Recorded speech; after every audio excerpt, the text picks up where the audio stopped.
Wow, that was a fan-made video? Yeah, originally the footage came from the movie. They didn't They like didn't shoot. shoot it? No, The editing is it's great. I mean, yeah, it's really I good. wouldn't expect anything better from something pro. I mean, amazing. Uh, wow, is there anything better than hip hop for that internal fire? Like, I don't think there is.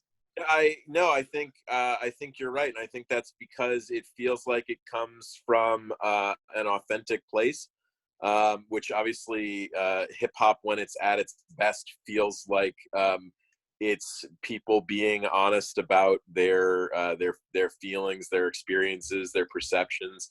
Black Thought, the rapper, is fantastic. I think he's one of the best of all time.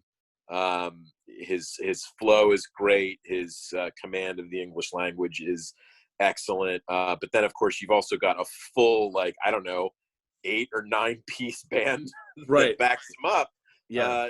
With Questlove on the drums, who's great. I actually have been as you know, Carl, I do set drumming, and I've been recently, when I've been practicing, trying to play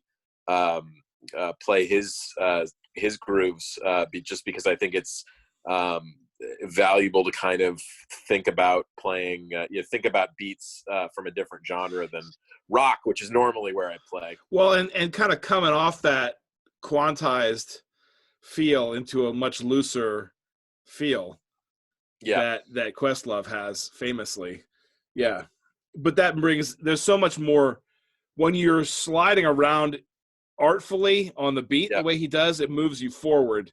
It has a life and a bounce to it that the strict stuff does not in the same way.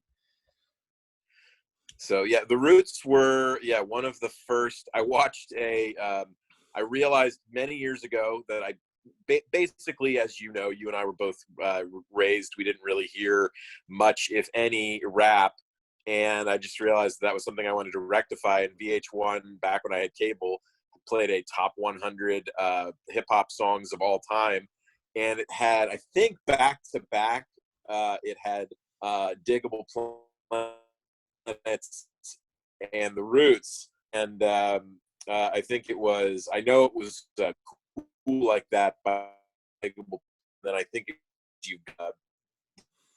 And I was just I liked it because of how mutilation there was with it, and so that's literally, those were the first two groups that got me into straight rap music. Though Rage Against the Machine had sort of introduced me to it conceptually somewhat before that, but Yeah, yeah. I also I hardly know anything about rap hip hop, but whenever I have an opportunity to listen to something, Chase, Kendrick, um, I'm always enriched by it. It's such a broad genre, like any other, that there's good right, stuff and bad stuff in it.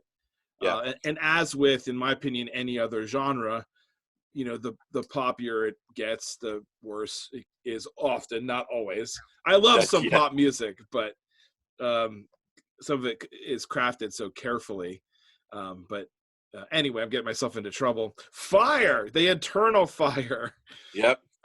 Yeah.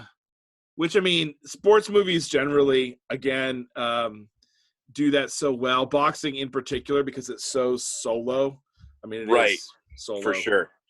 Yep. Yeah. So very interesting. Well, how are we rounding this thing off? So yeah, we're gonna do another major genre pivot here, Okay. and we're gonna end with a duet by Bjork that Bjork did. I can't remember the name of the artist that she did the duet with, but I think the fact, like, Bjork rarely, if ever, does duets, which means she obviously had a very strong reason for it. And in this case, not only is the person that she does the duet with have a very interesting and powerful voice, but also it's a song that's written for two singers, because it's called "The Dull Flame of Desire" off of her Volta album. Which is not my favorite album of hers, but this is one of my very favorite songs of hers on any album. And so it's, as the title suggests, just about attraction between people, and that's why it works best as a duet. Okay. Well, here we go. Let's give it a listen.